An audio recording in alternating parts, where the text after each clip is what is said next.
Ölkə futbolunun gündəmi yenidən Neftçinin ətrafında cəmlənib.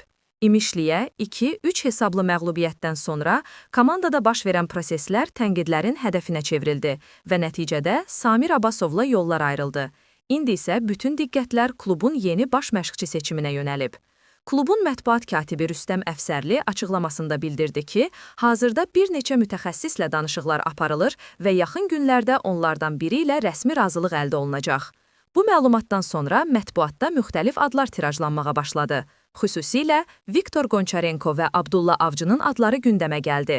Amma kluba yaxın etibarlı mənbədən əldə etdiyimiz məlumata görə bu iki məşqçi, nə Qonçarenko, nə də Avcı real namizəd deyil. Onların adı masaya belə gətirilməyib. Hazırda Neftçi üçün ən real və əsas namizəd yalnız bir nəfərdir, Yuri Vernidub. Mənbəmizin məlumatına görə, Ukraynalı mütəxəssislə klub arasında danışıqlar artıq qızğın mərhələyə keçib. Tərəflər son detallar üzrə müzakirələri davam etdirirlər və yaxın günlərdə razılıq əldə olunacağı gözlənilir. Vernidubun Bakıya gəlişi və rəsmi müqavilənin imzalanması ehtimalı çox yüksək qiymətləndirilir. Bu, Neftçinin son illərdəki ən kritik və dönüş nöqtəsi ola biləcək addımı kimi dəyərləndirilir. Azərkeşləri maraqlandıran əsas sual isə budur. Vernidub komandanı yenidən zirvəyə qaytara biləcəkmi? Sizcə Neftçi üçün ən doğru seçim Vernidubdur, yoxsa başqa namizəd düşünülməli idi?